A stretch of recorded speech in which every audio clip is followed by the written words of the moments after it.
got it. Of course you ain't got it figured out. When you hit 30, you still ain't 30 years of marriage, you still ain't gonna have it all figured out. My wife and I are still trying to figure stuff out.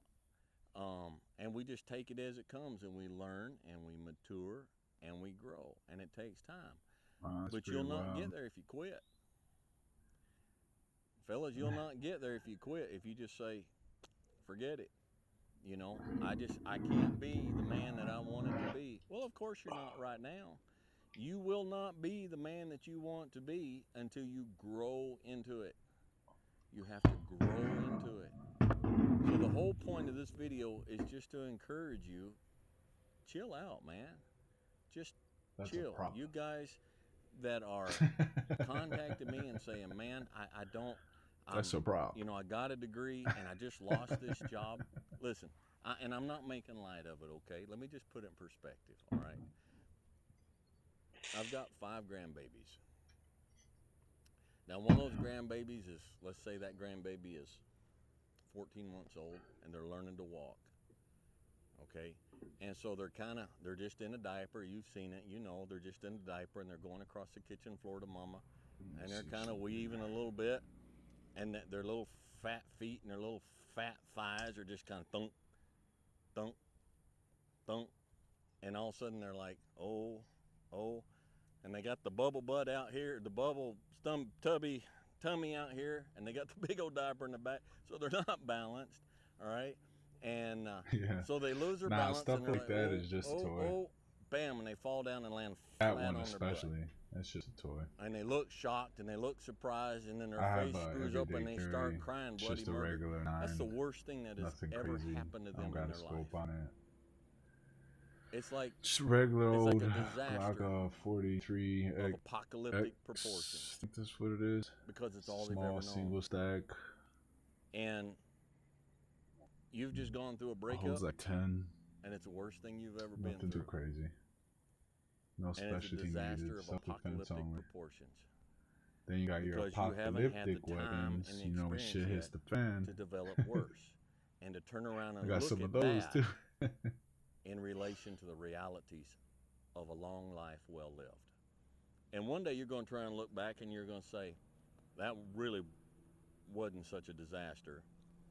And in fact, that was probably the best thing ever happened to me. Some of you lost your job, and you thought that job was it, and it was a good paying job, and you went 4 years of college in order to get the degree to get that job, and then you got the job, and then COVID happened, or layoffs and different stuff, and now all of a sudden you lost that job. It's the worst thing you've ever been through. And so all of a sudden you're sitting there and you're thinking, talking about? I thought my life was together, and now it's in shambles at my feet. No, it's not. No, it's not. It's not. It's all right. It's all right. You're not supposed to have it together. All right? Those who go to college, get out of college, get a job, and stay in that job until they retire, then retire and buy property down in Florida, that's an anomaly. That's not normal. It happens, but it's an anomaly. And most of those people, you know, they might be really good people. Somebody said Glock is into all things hot load related. Stories to tell. And you don't get wisdom. You don't get wisdom past a certain point by living that life. Oh, man. Right? So there's a lot of links I'm not 2 or 3 clicking. years ago, I made a whole series of really, really bad decisions. Really bad decisions. And it brought me to the point at 50, over 50. This is crazy. Over 50, where I was That's wild. I ain't got it together. They must be like super successful where they could just start. And I started working start getting into businesses like that. Today, who does that? The father that I would be today. Who does that? Of all businesses, you think they get into the bullet manufacturing? That's not the father I could have been before. They could have gotten a bullet manufacturing, something. A blade does not become strong.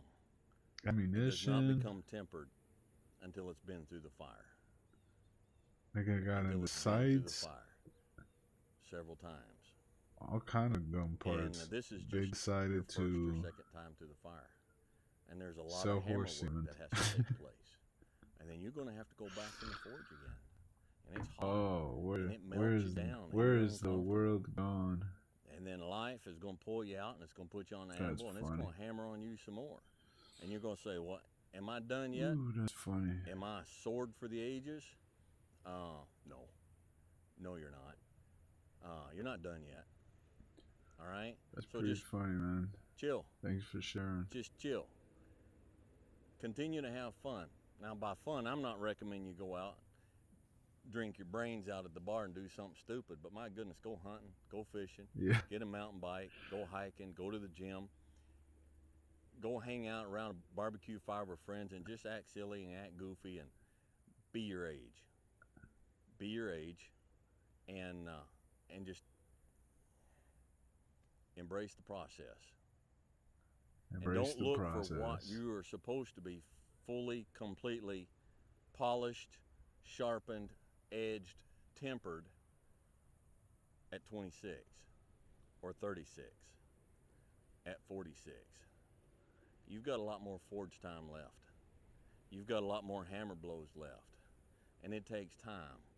But if you will patiently embrace the process, then by the time you get up in years, you can be a man that you're proud of. Okay? So this is just an encouragement to just chill out. Just chill out. Embrace the process. You say, Dwayne, what process? Life. Life. Embrace the journey and the process of life. You only get stronger hiking by going uphill. Nobody gets stronger hiking by just going downhill. All right? All right. I'm going to get in trouble here if I don't do this. Eric Stockeby, 4th generation, and Aberrant. This is my first 10 of this, and it's actually Rustica, which is a... Most people have no clue that in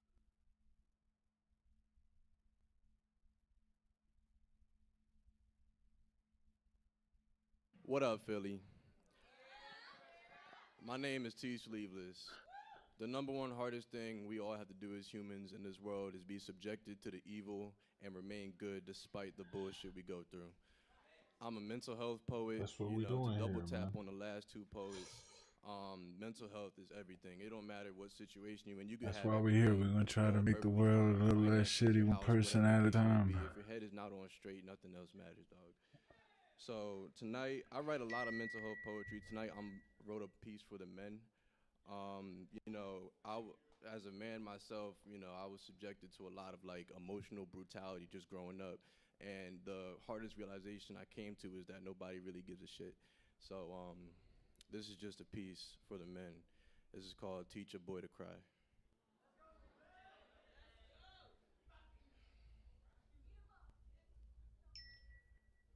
People think the deconstruction of a man is some loud, violent occurrence, this outpour of bitterness towards the world, and in reality, the deconstruction of a man is a silent film, a common surgical procedure that the world didn't know it was trained to do.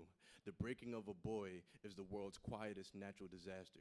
As a man, there is no such thing as being stuck between a rock and a hard place. You either use the stones at rock bottom to build a way out, or you get buried by them. Ain't nobody coming to save you. The entire world is trying to construct you into its perfect little image. Man, go save them little motherfuckers. The process of your manufactured masculinity. Some of us are going to make it. That's through what's assembly, up, bro. but This we is need good to watch chatting out with you, for man. defective counterparts, because the whole world is going Take to care of them little mugs. all of us. Let them know Luckily, you're gonna be bringing back most some fresh ones effective for them product is aware of soon. its own shortcomings and tends to destroy Peace itself out, homie. given enough time alone with its imperfections. This abridged explanation of the process is how you become a man or a monster. Everybody knows what a monster does. Everybody judges the monster. Nobody questions its creator. Some of us are manufactured to make light of our peril, with jokes, if you will. Male comedians are magicians in this way, how they take their pain and airbrush it into something laughable.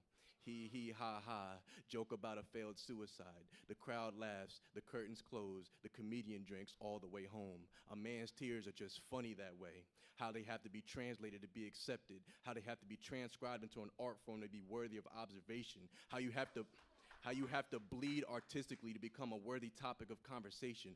Funny how we can joke about a man's misery, but nobody taught the boy to cry. But they taught him how to fight. Nobody tucked him in at night so he doesn't sleep at night. Nobody offers protection to the protectors. Nobody provides the providers with provisions. Nobody looks after the overseer. Nobody has ever tried to guide the man who steers. Everybody judges the weak men. Nobody checks on the strong ones. Only other men know how subtle a difference before the transition. Nobody taught the boy to cry, so he would do it at all the wrong times. In the barber chair, getting casket sharp, remembering the funeral of a failed relationship. In the grocery aisle, breaking down because he's weighed down by the tears collecting in his baggage at a soccer game, remembering what it was like to be a boy running towards a goal. Most men will only experience unconditional love from their mothers, and some of us don't even get that. Most of us have never even felt appreciation or respect without conditions or hidden intentions. We don't know what it sounds like to hear, "I see you, and I'm proud of you. I'm glad you're here. You really make a difference." Yet the expectation is to constantly be displaying the strength and love that the world is hesitant in conveying. We're expected to have a thick skin but get judged if it turns to a hard shell. The first step in being a man is ignoring the hunger. Because yes, boy, you're going to be starving. Starved of attention, starved of affirmation, starved of love, starved of being told that you are enough. Step 2 in being a man is comfortability with replaceability. You are only as good as you are useful. You are only as valuable as you are needed by others. Should there ever come a day, boy, where you fail to provide everybody with a smiling face, then do not be surprised when they say all men do is take up space, and you are swiftly replaced. Step 3 in being a man is overcoming your fear of the fire, because almost everything you will ever try to build will go up in flames. Relationships, careers, hobbies, and yes, you are always to blame. Step 4 in being a man is understanding that by the time you finally get all the right answers, these questions will have already changed. You might achieve the strength of Herculean fiction, trying to balance the weight of all these contradictions. Be a man, they say. Definition unknown. Description keep changing. We men, so empty, so irritable, so this, so that. We get told what we are so much we've accepted that who we are ain't even up to us. The blame is always on us regardless. One guilty man's actions requires an innocent man's explanation. Otherwise, you're all guilty by gender association. There are 4 times as many male suicidal ideation because it's been hammered in our head that we're falling short of our societal expectations. Imagine being in a world of hurt for 100 different reasons during a nationwide emasculation season. There is a unique brand of sadness that follows being hated without reason. It ain't no secret, while over 30% of us have attempted to stop breathing. Nobody even mentions the men who have succeeded. As the saying goes, every failure is one step closer to a successful attempt. There is no such thing as an attempted suicide. A man's soul dies long before his body has a chance to realize. A man with an old soul is just a boy who contemplated going ghost. For every woman that suffers the same fate, 4 men will follow her to the grave. And I try to hide the stats from the poet because he might romanticize them. He might mistake this tragedy for a love story. He might write a poem in place for the suicide notes that were never left behind because nobody taught him otherwise. So who's going to teach these boys to cry while they're still alive? A man with nothing to lose will view everything as something to take. A child that isn't embraced by the village will burn the village down. And he will stare as everything that didn't love him back contorts and cracks. He will ease his way into the fire until he finally feels some warmth.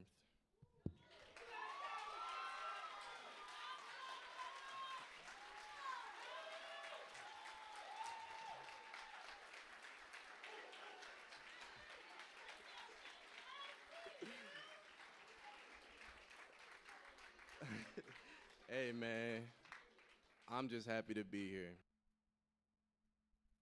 Compare yourself to who you were yesterday, not to who someone else is today. Because you need to have a hierarchy of improvement. You need to be aiming for something, and that means you're going to be lesser than people who've already attained along that dimension.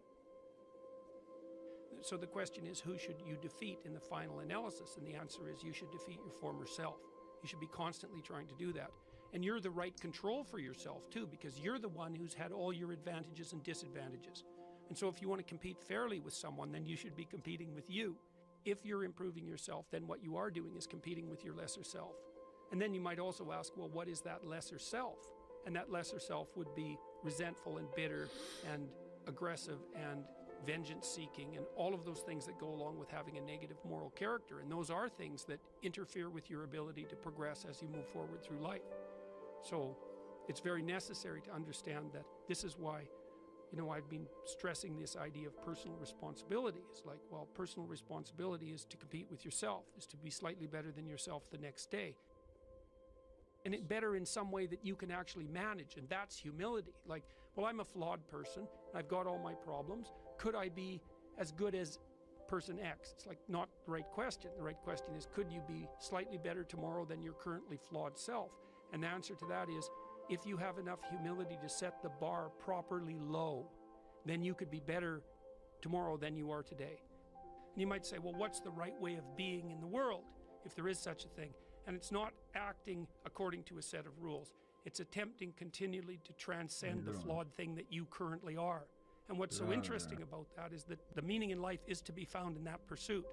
So I've been laying that out in these discussions too, because it's saying, well, the fundamental issue is that life is tragic and difficult, very tragic and difficult for everyone.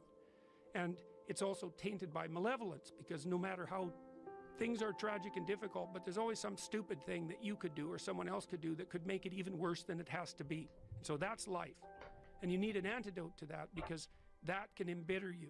Constant contact with that. Just the tragedy, but the tragedy combined with betrayal and malevolence, that makes it even worse, especially if it's self-induced.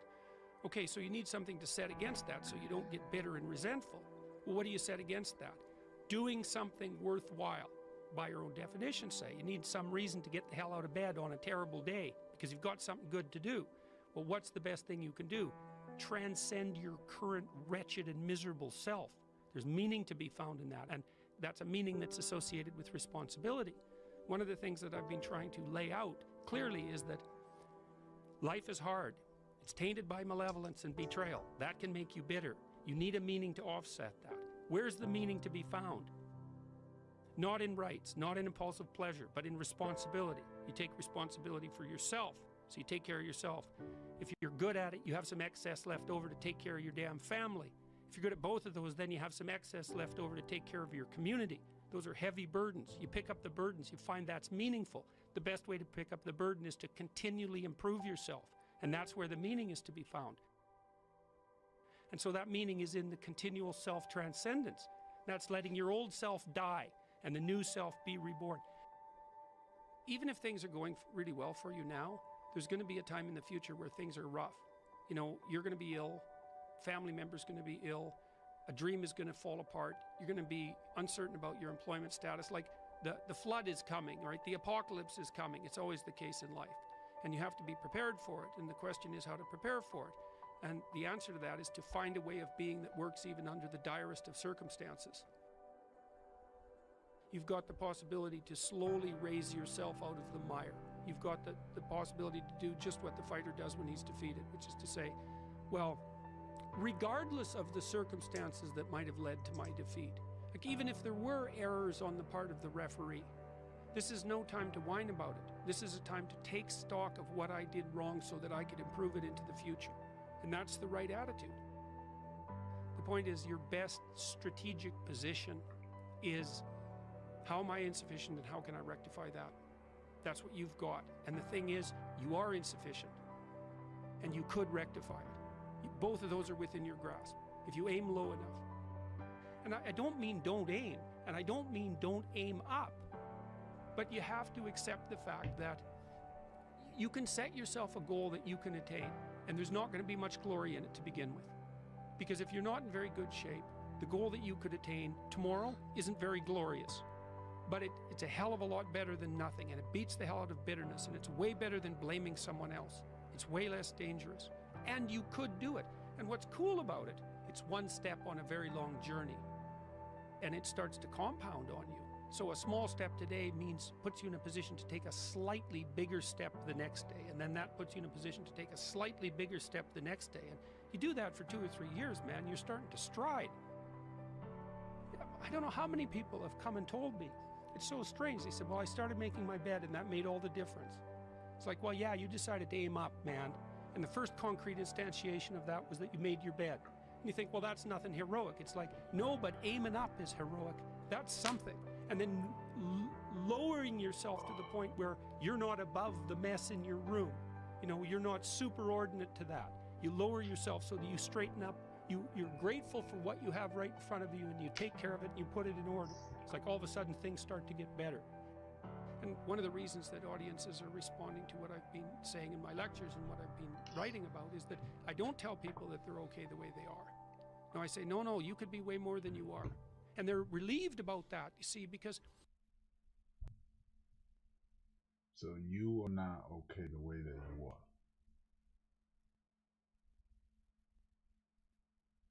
Let me see something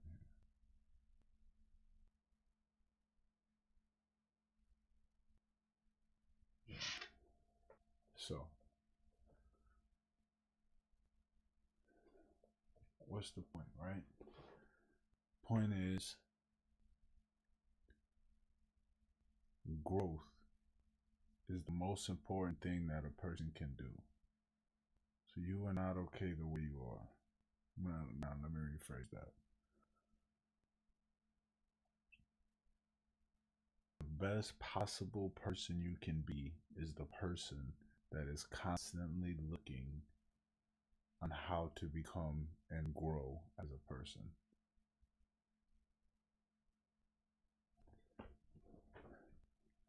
The best thing you can do for yourself is seek new knowledge. Look for where you are the weakest and look to strengthen that area of your life. Yeah.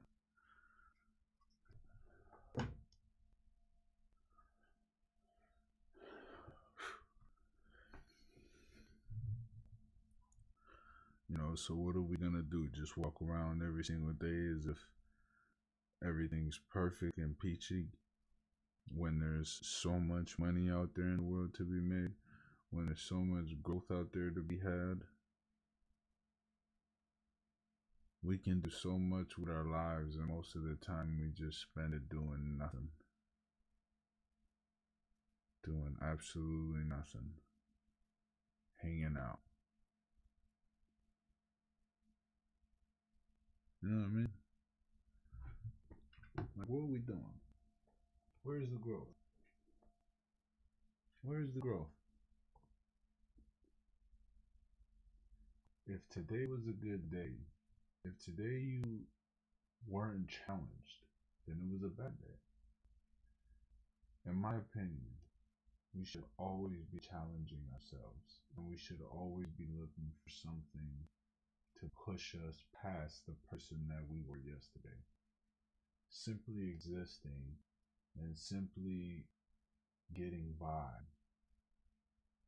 Who wants to live like that?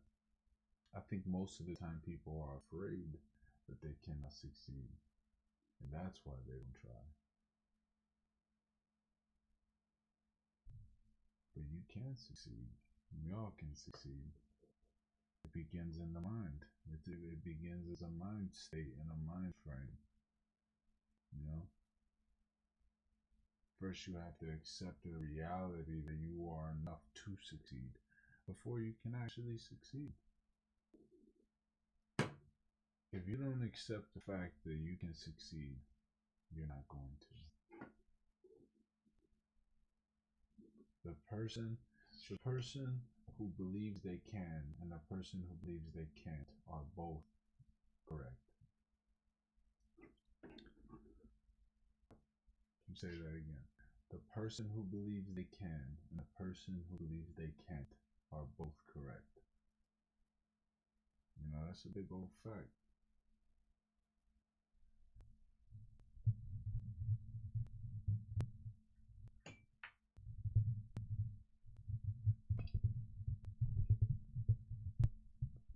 I made it out of some terrible situations in my life. And it was simply just because I believed I could make it out. I didn't hold myself down. I didn't allow myself to drown in the belief that that's where I was stuck. You know, whether it was in the projects, whether it was in a jail cell, whether it was in rehab, in halfway houses, dead end jobs, dead end relationships. I never allowed myself to believe that the person that I am today is all that I can be. It's called the growth mindset. You have to believe that you can grow. If you can grow, then what's the problem? Are you ever really stuck? No, because you can just grow. Like, if you were to tell me right now that my ideology is wrong, and prove to me, bring in new information, before the new information. If I was to be told that I'm wrong, what's the problem when I can learn, when I can grow? There is no problem. In fact, I'm grateful because now I'm going to become a better person. Now I'm going to learn. Now I'm going to grow. Because somebody decided to tell me I was wrong. Thank you.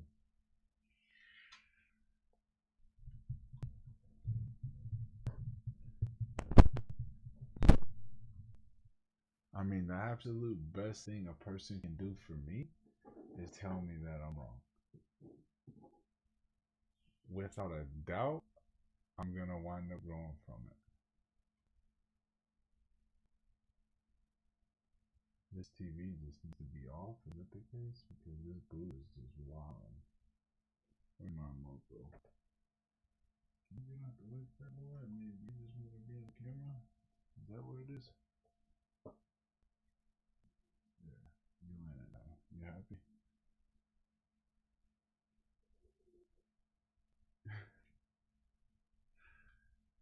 You happy?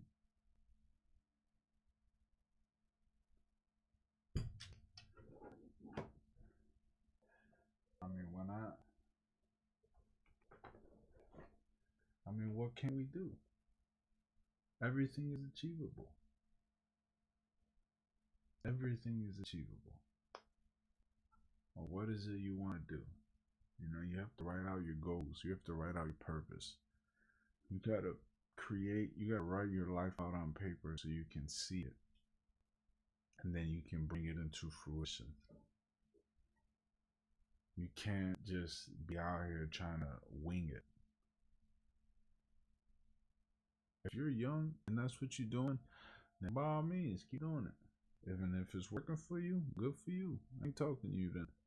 But for people like me, people who don't struggle, people who don't been through things in life, like, we need to take a step back and look at exactly where we are and what exactly we can do.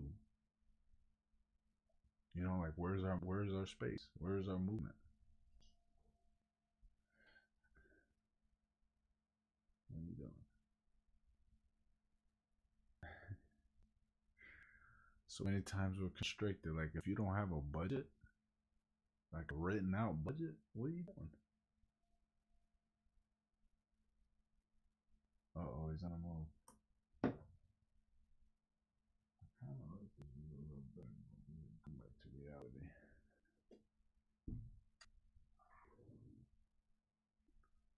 Come on, man. Sit down. Sit. Sit. I'll pet you if you sit. No. Sit. There you go. See, now you're learning. Now you're learning.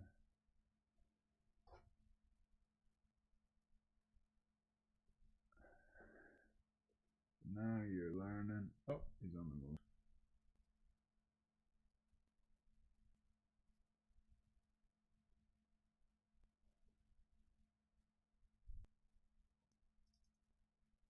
I'm about to kick you out, bro.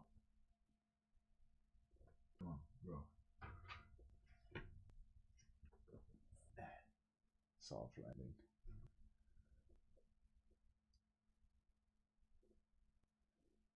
Hold on, I will be right back.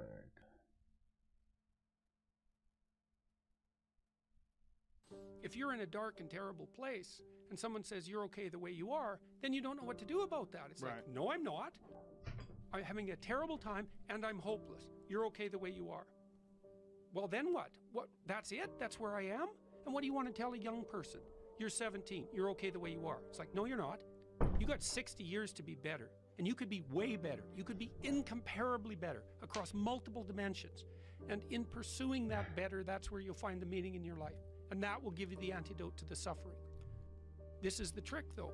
You have to pick a path of discipline. What path of discipline you have to pick is a different issue. So there could be a rule. The rule might not be follow this rule. The rule might be you have to follow some rules. So it's a meta rule. And the meta rule is you have to discipline yourself. And the issue is, well, how? That's not really the relevant question. So,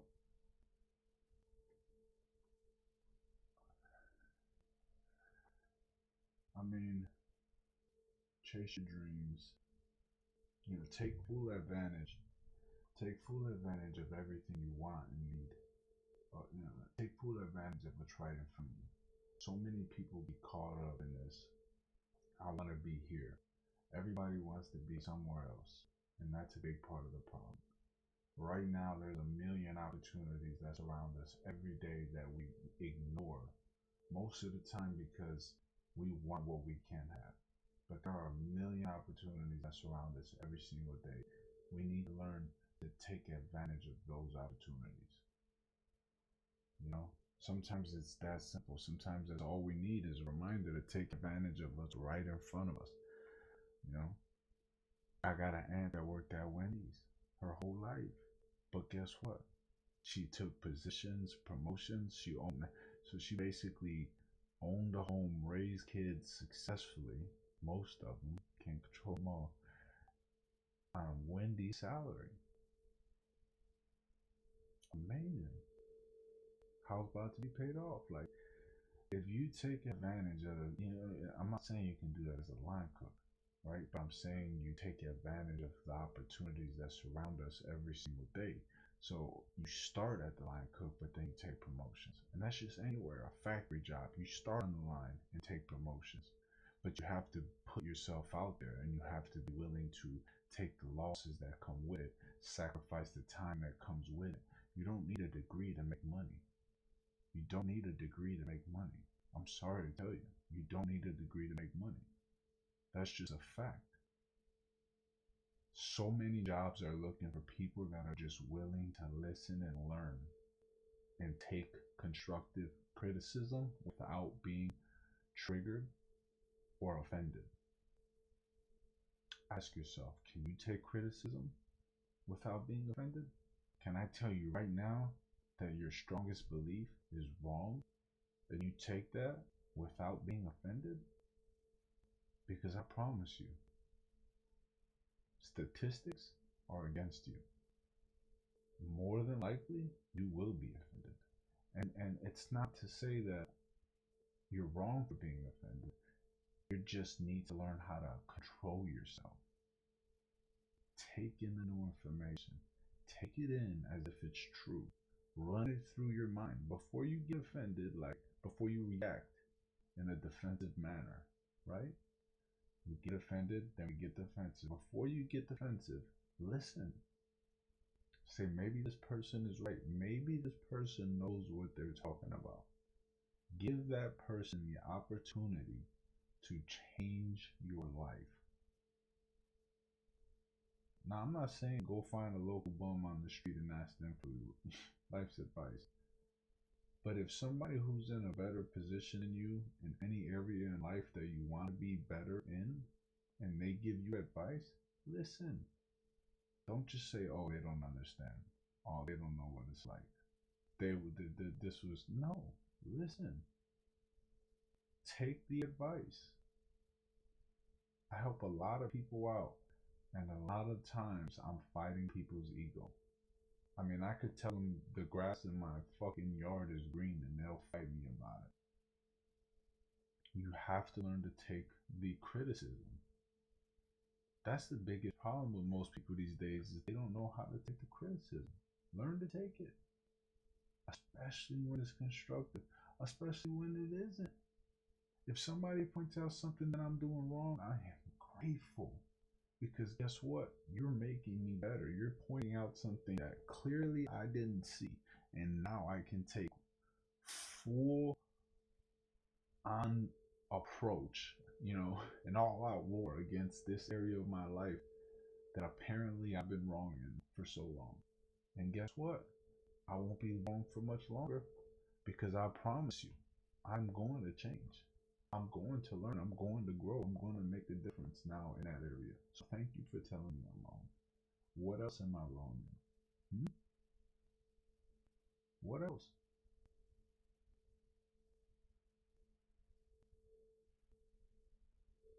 But really, I've been talking today a lot about taking full advantage of the opportunities that are around us. If you work at CVS, ask for more responsibility.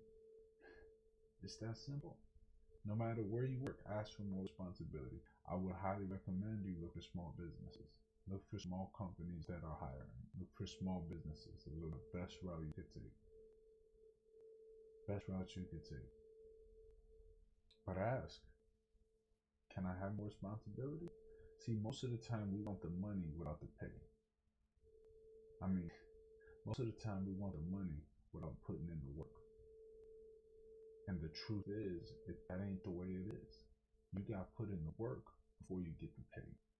It's like getting into a relationship. You wouldn't get into a relationship, you wouldn't be in a relationship trying to get married, right? Say you're at the place now, right? You're at the job, you're in the relationship. You wouldn't be saying, will you marry me, if you're cheating the whole time, if you're sleeping around, because you aren't the person that is marriable. The same goes for a job. You're in the job, you're in the relationship, but you don't care about the job and all this, but you're like, hey, can I get that promotion? No, you have to take on the responsibilities first. You gotta do the work first. And then by all means, if they ain't giving you no money after a while, peace. Gotta go. Go on good terms, but gotta go. This is just financial. I mean, really the question is at the end of the day, who are you as a person?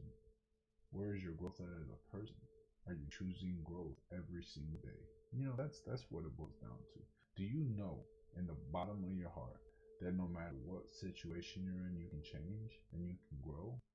Because that's what matters most. No matter what, no matter where you go in life, you can grow and you can change.